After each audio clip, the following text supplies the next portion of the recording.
Bismillahirrahmanirrahim. Assalamualaikum warahmatullahi wabarakatuh. Alhamdulillahi rabbil alamin. Wabihi nasta'inu ala umuri dunya waddin. Wa sallallahu ala nabiyyina wa sayyidina Muhammadin wa ala alihi wa sahbihi ajma'in. Amma ba'd. Kita panjatkan puja dan syukur kehadirat Allah Subhanahu wa taala. Pada kesempatan malam yang berbahagia kali ini, kita kembali diberi kekuatan, kesehatan, hidayah serta taufik dari Allah Jalla wa Ala, sehingga kita bisa kembali menghadiri kajian Asmaul Husna di Masjid Manarul Ilmi di komplek Pondok Pesantren Tunas Ilmu di Desa Kedung Buluh Purbalingga ini. Kita berharap semoga Allah Subhanahu wa taala berkenan untuk melimpahkan kepada kita semuanya ilmu yang bermanfaat, sehingga bisa kita amalkan sebagai bekal untuk menghadap kepada Allah Jalla wa Ala. Allahumma amin. Salawat dan salam semoga senantiasa tercurahkan kepada junjungan kita Nabi Agung Muhammad sallallahu alaihi wasallam, kepada keluarganya, sahabatnya dan umatnya yang setia mengikuti tuntunannya hingga di akhir nanti. Para hadirin dan hadirat sekalian yang kami hormati, dan juga segenap pendengar serta pemirsa yang mudah-mudahan senantiasa dirahmati oleh Allah Azza wa Jalla. Pada malam hari ini kita akan melanjutkan pembahasan tentang dua nama Allah, yaitu Al-Karim dan Al-Akram. Malam ini insyaallah kita akan membahas tentang buah manis. Buah manis yang akan dipetik oleh orang-orang yang meyakini dua nama ini. Apa itu? Al-Karim dan Al-Akram. Yang ada di depan kita di buku ini tertulis ada 6 buah manis yang bisa dipetik oleh orang-orang yang beriman atau mengimani dua nama yang mulia ini, yaitu Al-Karim dan Al-Akram. Malam hari ini insyaallah kita akan kupas 3 poin, dan pada pertemuan berikutnya kita akan membahas 3 poin selanjutnya. Yang membawa buku silakan dibuka di halaman 23. Iqra. Bismillahirrahmanirrahim. Qala al-muallif Asy-Syaikh Abdul Aziz bin Nasir Al-Julail hafizahullah ta'ala, min athar al-iman bihadzain al-ismain al-karimain. Awalan, mahabbatuhu subhanahu wa ta'ala ala karamihi wa judihi wa ni'amihi التي لا تعد ولا تحصى، والسعي إلى تحقيق هذه المحبة بشكره سبحانه بالقلب واللسان والجوارح، وإفراده وحده بالعبادة. Nah, buah yang pertama, orang ketika beriman dengan dua nama ini maka akan cinta kepada Allah. Apa yang pertama? Cinta kepada Allah. Kenapa kok bisa demikian? Di sini disampaikan mahabbatuhu subhanahu wa ta'ala ala karamihi wa judihi wa ni'amihi. Kenapa kok orang ketika memahami nama Al-Karim dan Al-Akram, yang maha mulia, yang maha dermawan, kenapa ketika kita mengimani dua nama ini akan muncul rasa cinta? Karena kedermawanan Allah tersebut, karena kebaikan Allah tersebut, karena banyaknya nikmat yang Allah berikan kepada kita, allati la tu'addu wa la tuhsa, yang tidak mungkin nikmat itu bisa kita hitung. Jadi ketika kita merenungi betapa banyak apa yang Allah berikan kepada kita, maka akan muncul rasa cinta kita kepada Allah. Karena memang manusia itu dijadikan oleh Allah punya tabiat suka dengan yang berbuat baik kepada dia. Seorang suami ketika istrinya itu setia, baik, menyiapkan segala sesuatu buat dia, walaupun mungkin awalnya saat menikah itu menikah dalam keadaan belum muncul rasa cinta, tapi karena begitu tulusnya istri dia, begitu baiknya istri dia, maka lama-lama akan muncul nopo? Perasaan cinta. Kata orang Jawa apa? Witring tresno jalaran soko kulino. Karena setiap hari apa-apa disiapkan, makan disiapkan, kopi disiapkan, baju disiapkan, pulang-pulang rumah sudah nopo? Bersih. Bojone jenengan nggih? Nggih napa boten? Ya mandan lah. Maka akan muncul rasa cinta. Sama juga wanita. Ketika dia dijodohkan oleh orang tuanya dengan suaminya, mungkin pertama kali belum ada rasa apa? Cinta. Tapi begitu ternyata suaminya baik, tutur katanya halus, eman, ya. Jenengan ngaten apa mboten? Kudune takone wong bojone. Ya. Eman, kemudian tutur katanya halus. Kalau pulang selalu bawain oleh-oleh. Akhirnya cinta itu mulai tumbuh dan semakin mekar. Kenapa? Karena kebaikan. Ya.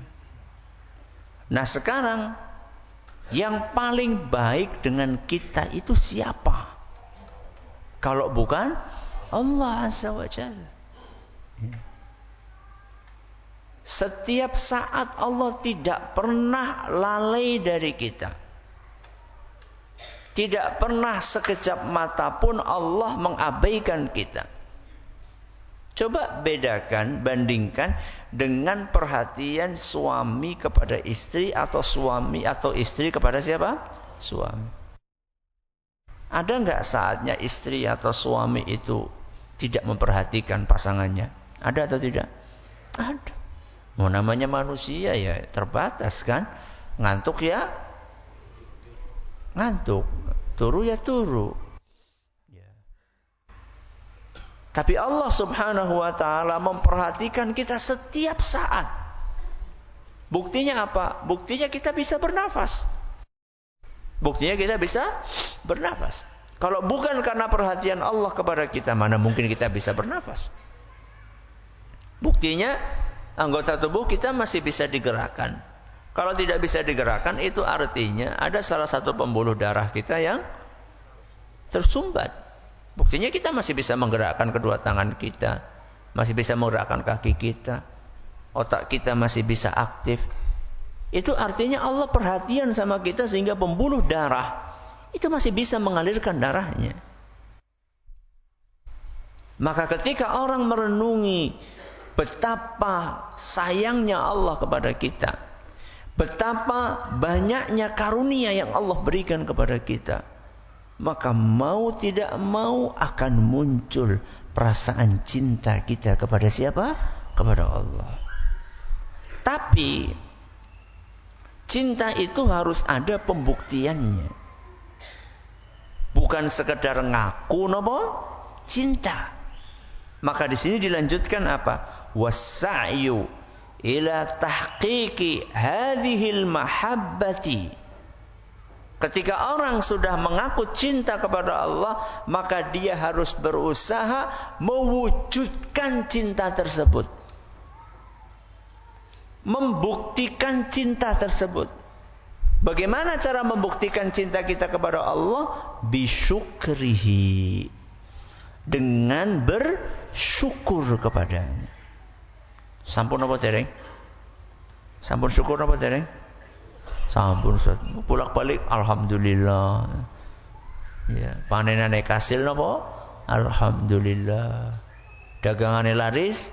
Alhamdulillah. Gaji 13? Mbok siana ora? Alhamdulillah. Oleh arisan? Alhamdulillah. Loh sampun Ustaz alhamdulillah. Apa cukup alhamdulillah saja? Tidak. Di sini dikatakan apa? Bisyukrihi subhanahu bil qalbi wal lisani wal jawarih. Kita realisasikan kecintaan kita kepada Allah dengan syukur menggunakan qalb, dengan hati, dengan qalbu, dengan jantung. Biqalbihi wal lisani, dengan lisan, wal jawarihi, dengan anggota tubuh. Kalau syukur dengan alhamdulillah tadi berarti syukur menggunakan apa? Lisan. Ya mendinglah daripada orang beberbelas, ya. Masih mending. Tapi enggak cukup. Ya. Selain syukur dengan lisan juga harus syukur dengan qalb. Ya, bagaimana itu maksudnya syukur dengan hati? Maksudnya dengan meyakini bahwa apa yang kita rasakan saat ini berupa kenikmatan itu semuanya dari Allah. Ya. Kelihatannya sih gampang. Tapi realitanya banyak orang yang lupa. Ketika usahanya sukses, SE masa sih? SE. Kenapa SE? Sarjana ekonomi masa gagal kayak nyoro SE kok. Sarjana. Bukan yang ditonjolkannya adalah ini karena bantuan dari siapa? Allah. Ketika tanahnya luas, anaknya pejabat kok. Mesti ya tanahnya amba. Bukan alhamdulillah ini karena dari Allah. Ketika panenannya berhasil, iya kok bukan yang Allah yang disebutkan, tapi misalnya yang lainnya apalah. Karena dibantu sama Dewi Sri misalnya.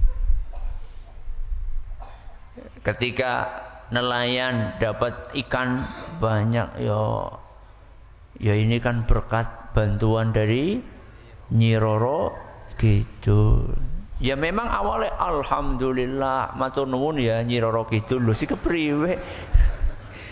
Kan aneh bin ajaib. Wong awalnya napa? Alhamdulillah, segala puji hanya milik Allah. Kok baru kowe matur nuwun Nyi Roro Kidul si kepriwe? Kontradiksi. Bertolak belakang. Ini dengan hati. Syukur dengan hati adalah dengan meyakini bahwa seluruh nikmat yang kita rasakan itu dari siapa? Allah saja. Bil qalbi wal lisani. Dengan apa tadi? Lisan. Apa itu syukur dengan lisan? Dengan mengucapkan tadi alhamdulillah. Allah berfirman, wa qulil hamdulillah. Perbanyaklah kalian untuk mengucapkan alhamdulillah.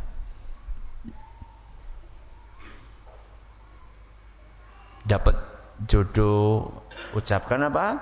Alhamdulillah.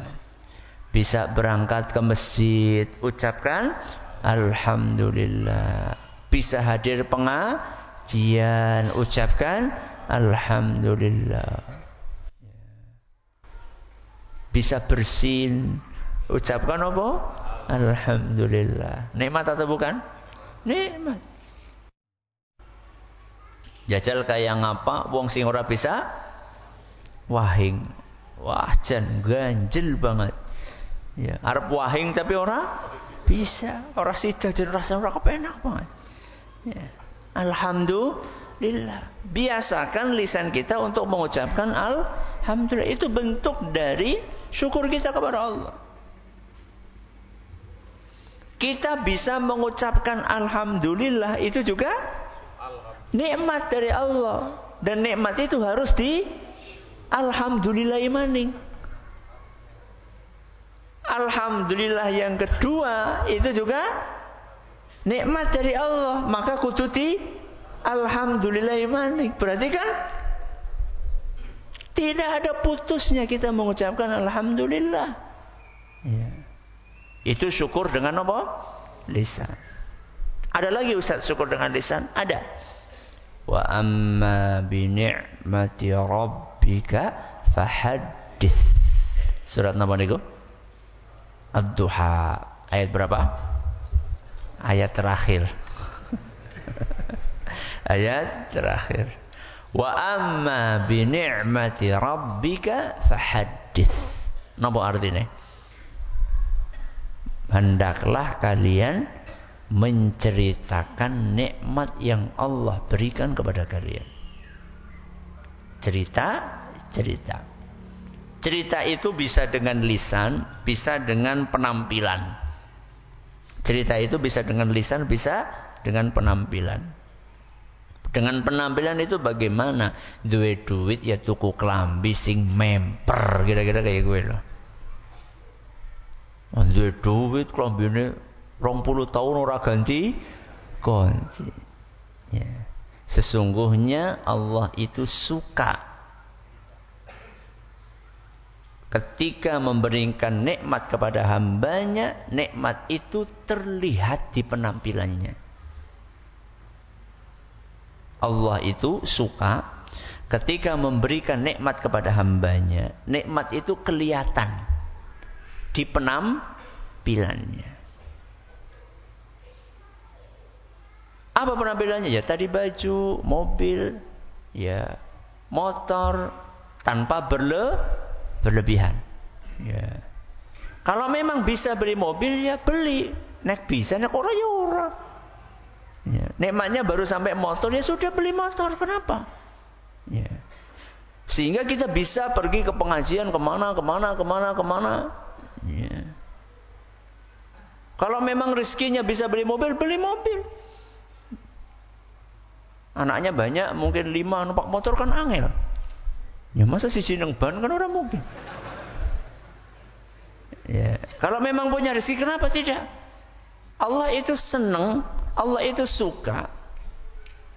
Ketika memberikan nikmat kepada hambanya akan terlihat nikmat itu dalam penampilannya. Ya.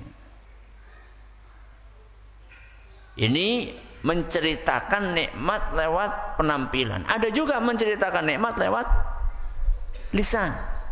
Ya. Nah ini biasanya orang tuh nggak mau yang kayak gini. Nek ana musibah nembe ngomong, nek Allah nikmat menapa. Giliran keseripahan woro-woro, giliran oleh arisan menapa malah cita-cita. Waktu utangi kebalik ya. Usah berarti kita cerita ke sembarang orang ya enggak lah.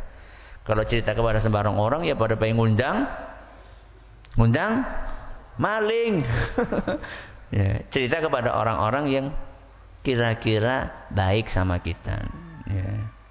Supaya tidak diireni, supaya tidak dihasadi, ya. Supaya tidak didengki. Sudah.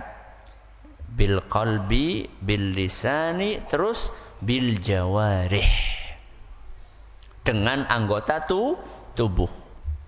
Apa maksudnya syukur dengan anggota tubuh? Ya nikmat yang Allah berikan itu digunakan untuk ibadah kepada Allah. Contoh misalnya panjenengan dikasih sama Allah motor. Dikasih apa? Motor. Yang gue mangkat pun di pengajian. Ya, gue mangkat masjid. Ya.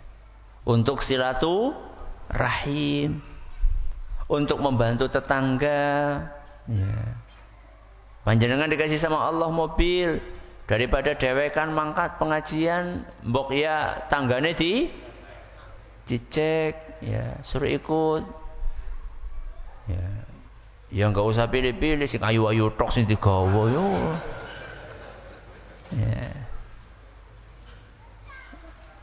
Ya nek kebenaran ayu ya ora apa-apa, sebenarnya karo bojone gitu loh. Mbok malah nanti jadi fitnah. Ya, itu namanya mensyukuri. Kita punya tangan, kita gunakan untuk ketaatan kepada Allah Azza wa Jalla. Anak kamar mandi masjid kotor, tangan iki buat bersyukur. Napa? Ngoseki. Ya, gosok itu kamar mandi, itu namanya syukur dengan tangan. Kaki juga sama, otak juga sama, mata juga sama. Gunakan untuk ketaatan kepada Allah Subhanahu wa ta'ala. Wa ifradihi wahdahu bil ibadah. Dan berusaha untuk mengesakan Allah dengan ibadah. Itu wujud syukur. Hanya beribadah kepada siapa? Allah. Jadi buah yang pertama, ketika kita meyakini dua nama Al-Karim dan Al-Akram adalah cinta kepada Allah. Baik. Yang kedua, Iqra. ثانيا الحياء منه سبحانه والتأدب معه ورجاؤه عز وجل فمع كثرة معاصي عباده فإنه لم يمنع عنهم عطاؤه وكرمه وجوده فإنه لم يمنع عنهم عطاءه وكرمه وجوده وهذا الكرم العظيم يورث في قلب العبد المؤمن حياء وانكسارا وخوفا ورجاء وبعدا عما يسخطه سبحانه وتعالى. Yang kedua, malu bermaksiat kepadanya. Apa yang kedua? Malu berbuat maksiat kepadanya. Saya kasih ilustrasi. Kalau ada orang baik banget sama jenengan, apa-apa dibantu. Suatu saat dia minta tolong sama jenengan. Kira-kira jenengan tegel apa ora nulungi? Tega atau tidak? Tidak. Malu kalau sampai kita tidak bantu dia, karena selama ini dia bantu kita. Dan sekarang Allah Subhanahu wa ta'ala setiap saat kasih bantu kita. Setiap saat Allah berikan karunia kepada kita.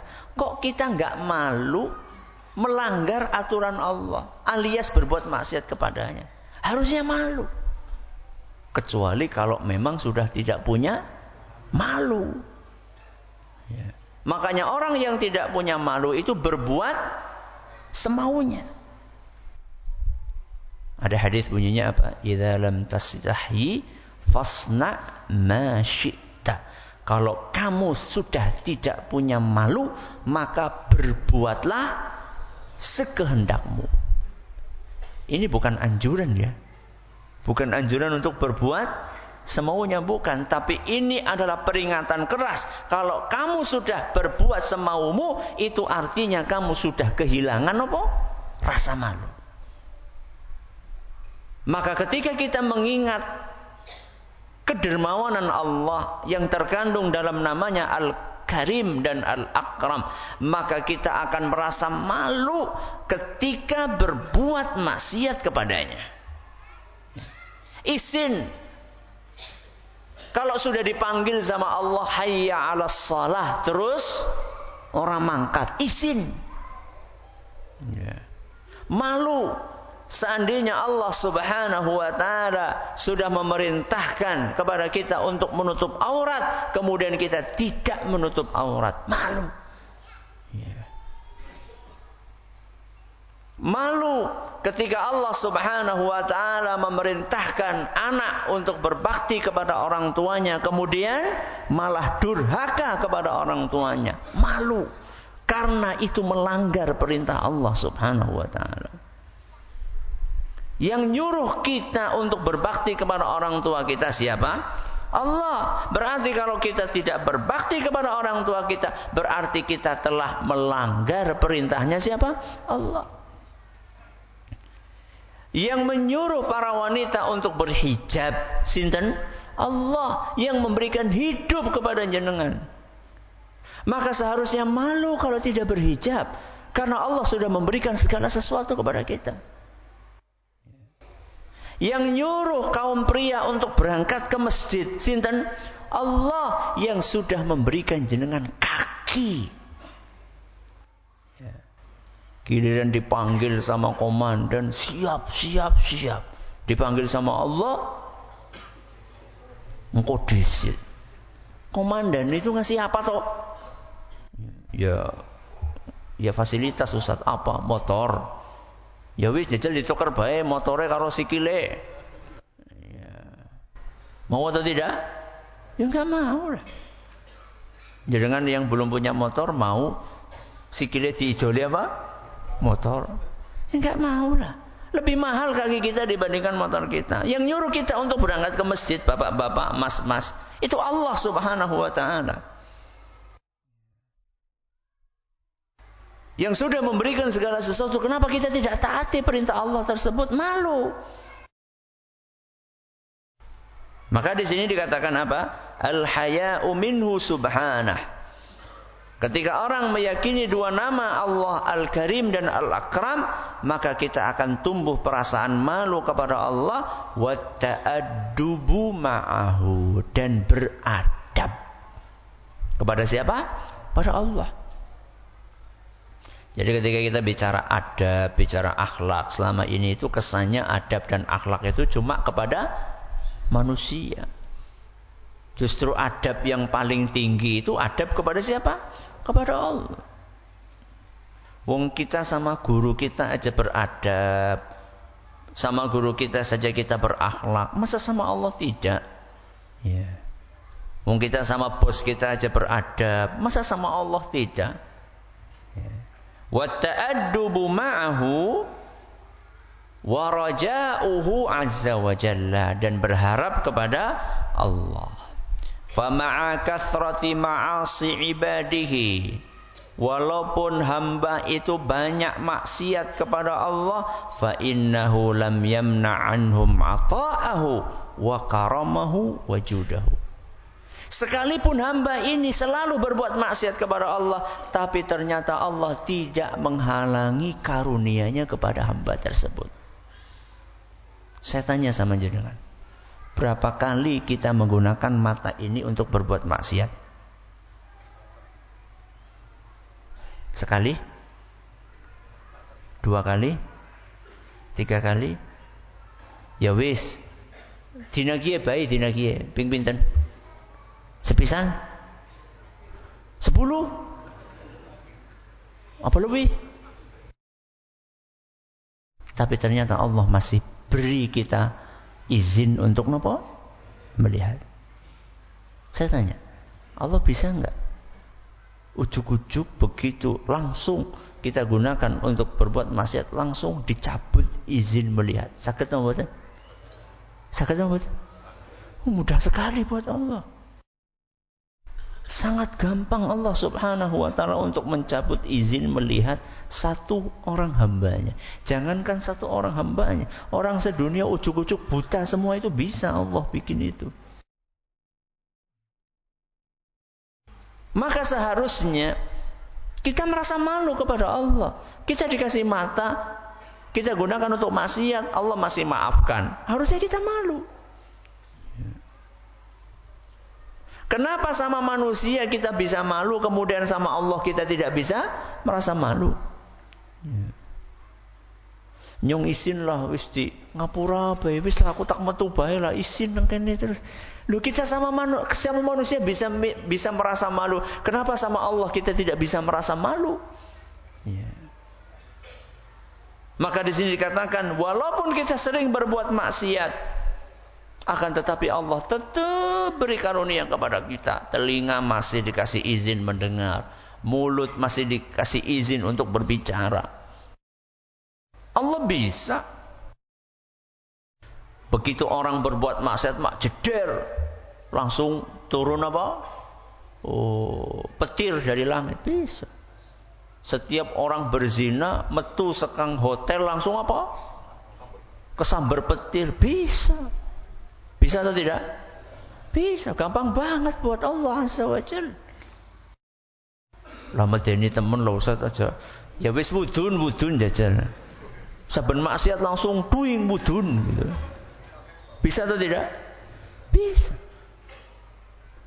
Kira-kira dina kiye wudune wis pira? Bisa, Allah bisa.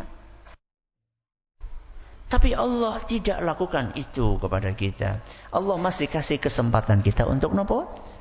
Bertobat. Seandainya Allah seperti itu, dia orang wong zina dia. Begitu zina jeder, mati. Tapi nggak ada ujiannya kalau kayak gitu. Justru karena Allah Subhanahu wa taala menyebutkan bahwa hukuman dari maksiat itu ada yang nanti disiksa di neraka, dan neraka kita belum lihat, dan mudah-mudahan kita tidak lihat. Justru di situ ujiannya. Makanya ketika Allah menceritakan sifatnya orang yang bertakwa napa? Alif lam mim. Dzalikal kitabu la raiba fi hudal lil muttaqin. Sifat orang yang bertakwa pertama apa? Alladzina yu'minuna bil ghaibi. Nembe napa? Wa yuqimunas shalah wa mimma razaqnahum yunfiqun. Jadi di awal surat Al-Baqarah Allah menyebutkan sifatnya orang yang bertakwa napa? Alladzina yu'minuna bil ghaib. Sifat yang pertama beriman dengan hal gaib. Nembe napa? Wa yuqimunas shalah, menunaikan zakat. Wa mimma razaqnahum yunfiqun, infak. Jadi sebelum sholat, sebelum infak, sifat pertama napa? Beriman dengan hal yang gaib. Salah satu hal yang gaib adalah surga, neraka. Dan tentunya Allah Azza wa Jalla adalah yang paling gaib. Maka Allah Subhanahu wa taala tidak kemudian langsung hukum jeder, langsung kesambar petir. Supaya kita yakin apa enggak bahwa nanti di akhirat ada neraka, yakin atau tidak? Ujiannya di situ. Kalau misalnya semuanya diperlihatkan di dunia, ya orang ujiannya kabehan beriman. Tapi justru disitulah ujiannya. Maka bersyukurlah orang-orang yang mau beriman dengan hal yang gaib.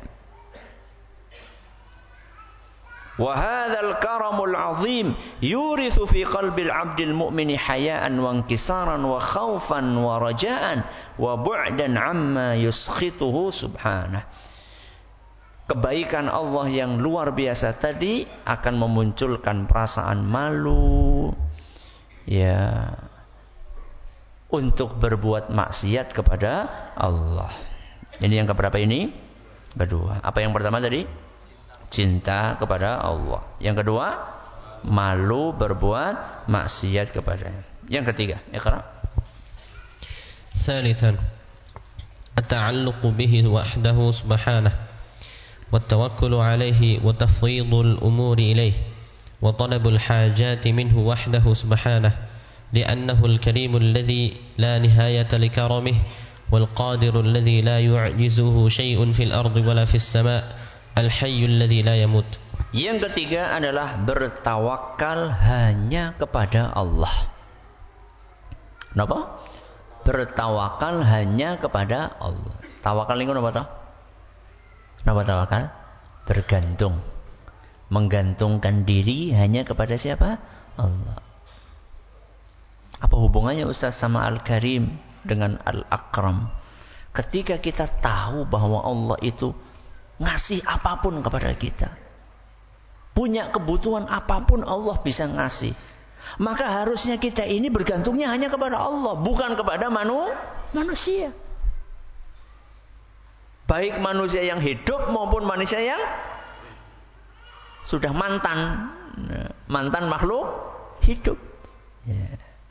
Maka di sini dikatakan apa? At-ta'alluqu bihi wahdahu subhanahu wa tawakkulu alaih.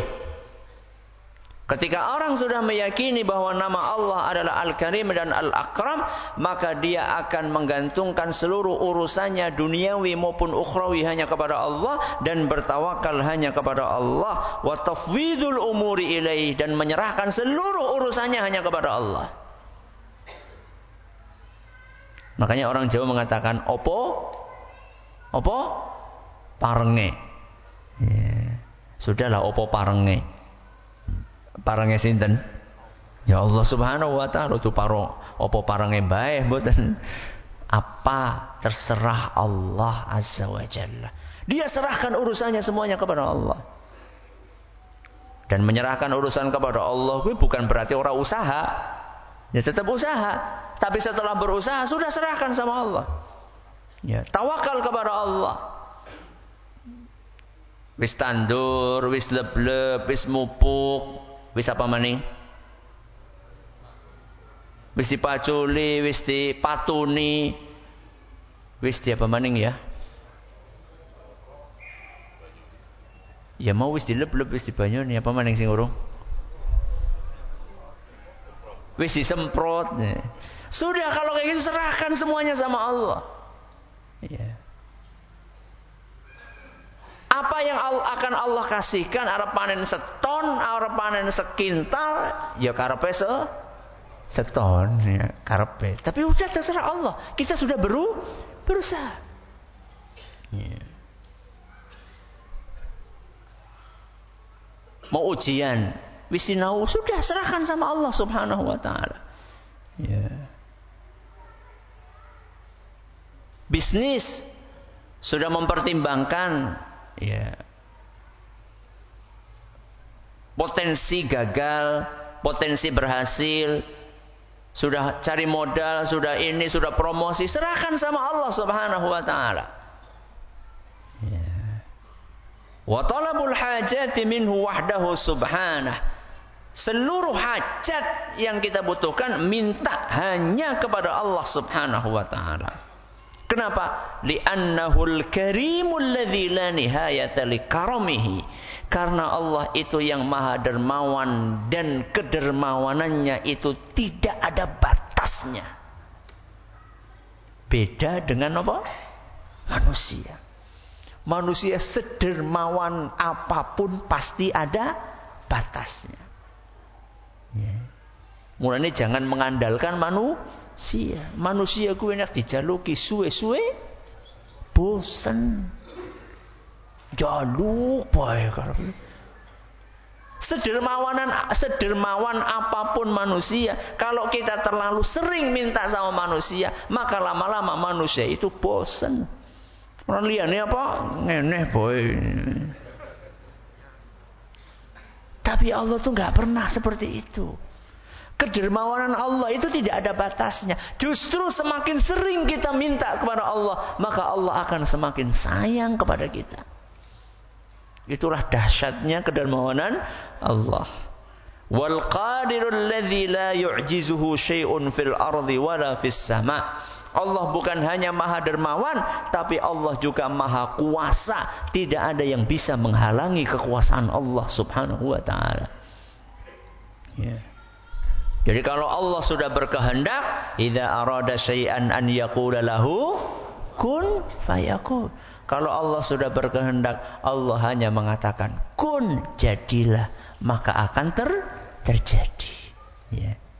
Wal hayyul ladzi la yamut. Allah Subhanahu wa taala juga yang maha hidup, yang tidak akan pernah mati. Makanya apa kata Allah? Wa tawakkal 'alal hayyil ladzi la yamut.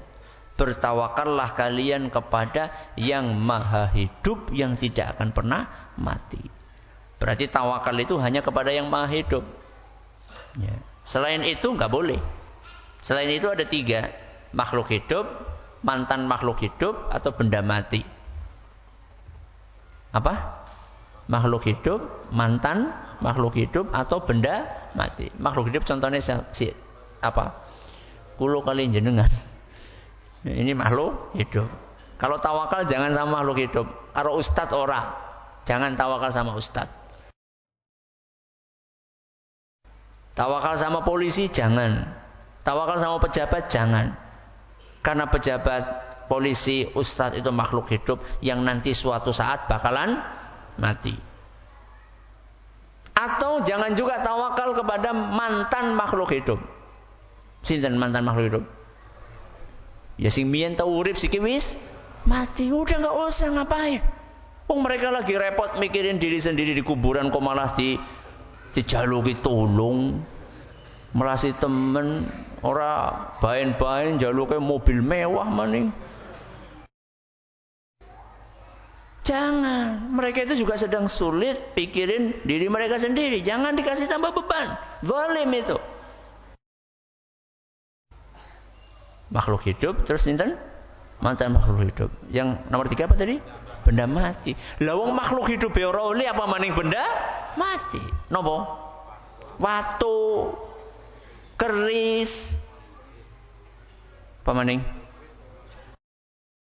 Jimat, ya sudah enggak.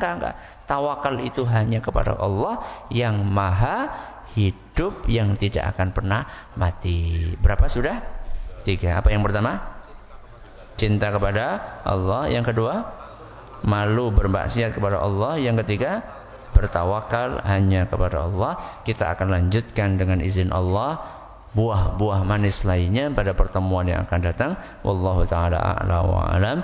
Terima kasih atas perhatiannya. Menurut segala kurangannya kita tutup dengan membaca subhanakallahumma wa bihamdika asyhadu an la ilaha illa anta astaghfiruka wa atubu ilaik. Wassalamualaikum warahmatullahi wabarakatuh.